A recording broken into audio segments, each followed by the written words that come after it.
I'm Dustin Anderson. I'm here with Taylor Hayes. He's standing in for Jeff Surface because I can't read instructions very well and didn't know how to videotape this portion of it. But we'll go ahead and talk about the injuries that you came in for the other day, sort of how I came to that conclusion, sort of what it means for you. The reason I thought you had a turf toe issue, it wasn't traditionally what we would think with turf toe. The reason I thought it was that is because you just come in from a ruck march, your toes flex quite a bit.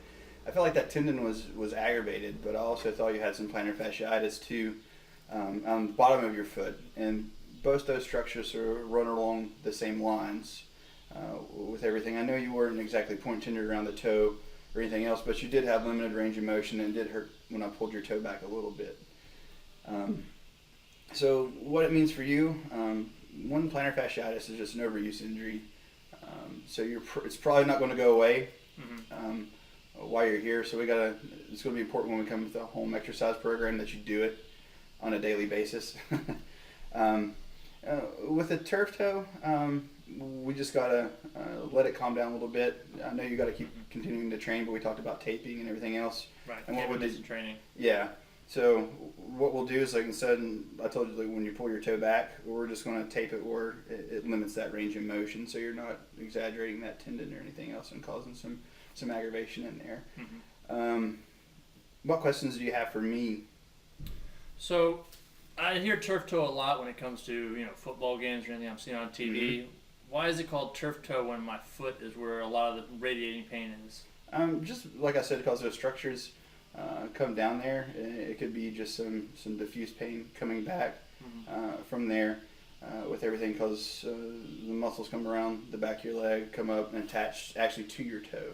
So there's a big string that comes back there. So it may not necessarily be like, say, this is where it's hurting. Mm-hmm. It attaches up here, and most of your pain's down here. Mm-hmm. Like I said, it wasn't traditional turf toe, but for what we're talking about, again, because you were familiar hearing the term and everything else, when I said turf toe, you probably had a good idea where I was talking about with the area and everything else. Okay. Like I said, not the traditional mechanism of injury, but again, from the rucking, all the impact coming down on a flexed toe can cause some of the same things.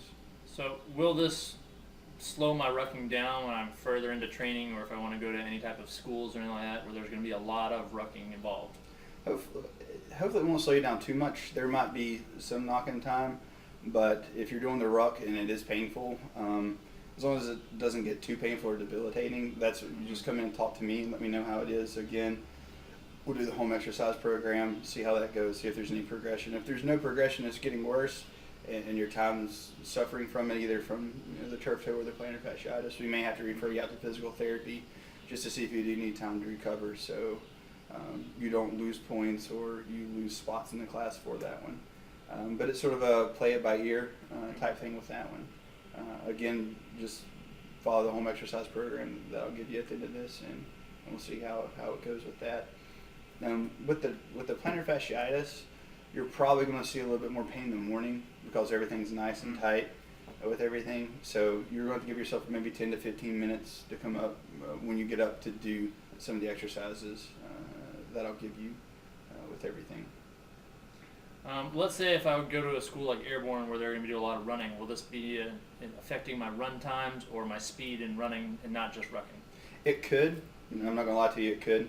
But we're going to try everything that we can for it not to. I'm thinking with some just general strengthening of the foot and the toes, you should be fine. And again, when we get that plantar fascia loosened up, it's not going to be pulling on those structures as much, so you'll have a little bit more room to move down there and things won't get inflamed as much.